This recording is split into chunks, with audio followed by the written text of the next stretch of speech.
नमस्ते। चलिए आज इतिहास के एक ऐसे पन्ने को पलटते हैं जिसने भारत की आजादी की लड़ाई का पूरा रुख ही मोड़ दिया। एक ऐसा आंदोलन जिसने दुनिया के सबसे ताकतवर साम्राज्य की जड़ें हिलाकर रख दी थीं। जरा सोच कर देखिए, सिर्फ एक आइडिया, ना कोई हथियार ना कोई हिंसा, और उसने दुनिया की सबसे बड़ी सुपर पावर को सीधी टक्कर दे दी। आखिर ये क्या था? यही सवाल आज हमारी इस पूरी बातचीत का सेंटर पॉइंट है। तो चलिए सबसे पहले यही समझते हैं कि ये आंदोलन आखिर था क्या, और ये जो शब्द है असहयोग, इसका सही मतलब क्या है। देखिए, असहयोग का जो कॉन्सेप्ट था वो सुनने में जितना सिंपल था, असल में उतना ही पावरफुल। इसका सीधा सीधा मतलब था, हम आपके राज में आपकी कोई मदद नहीं करेंगे। सोचिए जरा, अगर लोग ही सरकार के साथ काम करना बंद कर दें तो कोई भी सरकार चलेगी कैसे? ये एक कमाल की पॉलिटिकल स्ट्रैटेजी थी जो पहले कभी नहीं देखी गई। और हां, ये सिर्फ एक ख्याली पुलाव नहीं था, इसे असल में जमीन पर उतारा गया। स्टूडेंट्स ने सरकारी स्कूल कॉलेज छोड़ दिए, वकीलों ने कोर्ट जाना बंद कर दिया, लोगों ने विदेशी कपड़ों की होली जलाई, और तो और अंग्रेजों से मिले टाइटल्स और सम्मान तक लौटा दिए। ये एक तरह से पूरे देश का ऐलान था कि अब हम आपकी बात नहीं मानेंगे। लेकिन सवाल ये उठता है कि इतने बड़े पैमाने पर इतने बड़े आंदोलन का प्लान बनाया किसने, इसकी शुरुआत हुई कैसे? चलिए अब इसके लीडरशिप और इसकी शुरुआत को समझते हैं।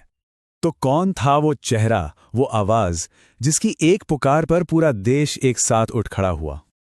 जी हां, महात्मा गांधी।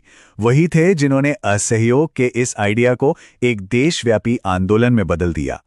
उन्होंने ही देश को ये दिखाया कि बिना हथियार उठाए शांति के रास्ते पर चलकर भी कितनी बड़ी लड़ाई लड़ी जा सकती है। पर यह आंदोलन यूं ही अचानक शुरू नहीं हो गया था। इसकी नींव रखी थी 1919 के जलियांवाला बाग हत्याकांड के उस गहरे जख्म ने। उस घटना के बाद पूरे देश में जो गुस्सा फैला, उसी ने कांग्रेस को मजबूर किया।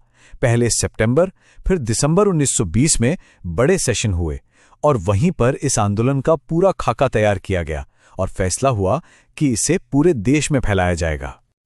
तो ठीक है, फैसला हो गया, पर जब यह आंदोलन शुरू हुआ तो देश में माहौल कैसा था? लोगों ने इसमें हिस्सा कैसे लिया? ये कोई छोटा मोटा धरना या प्रदर्शन नहीं था। शहर से लेकर दूर दराज के गांवों तक अमीर गरीब हर तबके के लोग, सब के सब इस आंदोलन का हिस्सा बन गए। सच कहें तो ये भारतीय एकता की एक ऐसी मिसाल थी जो पहले कभी नहीं देखी गई। ये आंदोलन ना कई लहरों में फैला। मतलब ये सिर्फ बाइकॉट तक ही नहीं रुका। चरखा वो आत्मनिर्भरता का, सेल्फ रिलायंस का सिंबल बन गया। और जब लोगों ने विदेशी कपड़ों की होली जलाई तो उन्होंने सिर्फ ब्रिटिश इकोनॉमी को चोट नहीं पहुंचाई, बल्कि अपनी एकता का एक बहुत पावरफुल मैसेज भी दुनिया को दिया। और इस पूरे आंदोलन को जो चीज हवा दे रही थी वो था एक वादा, 1 साल में स्वराज। ये सिर्फ एक नारा नहीं था, ये गांधी जी का देश से एक वादा था, और इसी वादे ने लोगों के अंदर एक नया जोश, एक नई उम्मीद भर दी थी। उन्हें यकीन हो चला था कि अगर सब एक साथ खड़े हो गए तो आजादी ज्यादा दूर नहीं। अच्छा, हर बड़े आंदोलन का कोई ना कोई नतीजा तो निकलता है, वो अपनी एक विरासत छोड़ जाता है। तो फिर असहयोग आंदोलन का आखिर हुआ क्या? इसका असर क्या हुआ? और यही कहानी में एक बड़ा ट्विस्ट आता है। आंदोलन का जो फौरी लक्ष्य था, यानी 1 साल में स्वराज, वो पूरा नहीं हो पाया। 1922 में चौरी चौरा में एक हिंसक घटना हो गई, और उसके बाद गांधी जी ने आंदोलन वापस ले लिया। तो क्या ये एक फेलियर था? नहीं, बिल्कुल नहीं। इसका असली असर कहीं ज्यादा गहरा था और लंबे समय तक रहने वाला था। इस आंदोलन ने पहली बार पूरे भारत को कश्मीर से कन्याकुमारी तक एक धागे में पिरो दिया। इसने आम लोगों के दिल से अंग्रेजी राज का खौफ निकाल फेंका और उन्हें अपनी खुद की ताकत का एहसास कराया। और सबसे बड़ी बात, इसने आज़ादी की लड़ाई में आगे होने वाले सभी बड़े आंदोलनों के लिए एक मजबूत नींव तैयार कर दी। और यही बात हमें आज के सबसे बड़े सवाल पर लाकर खड़ा करती है। असहयोग आंदोलन हमें सिखाता है कि बिना हथियार उठाए भी बड़ी से बड़ी ताकत को झुकाया जा सकता है। तो सवाल ये है कि क्या आज के दौर में भी नाइंसाफी के खिलाफ लड़ने का ये सबसे असरदार तरीका है? इस पर सोचना तो बनता है।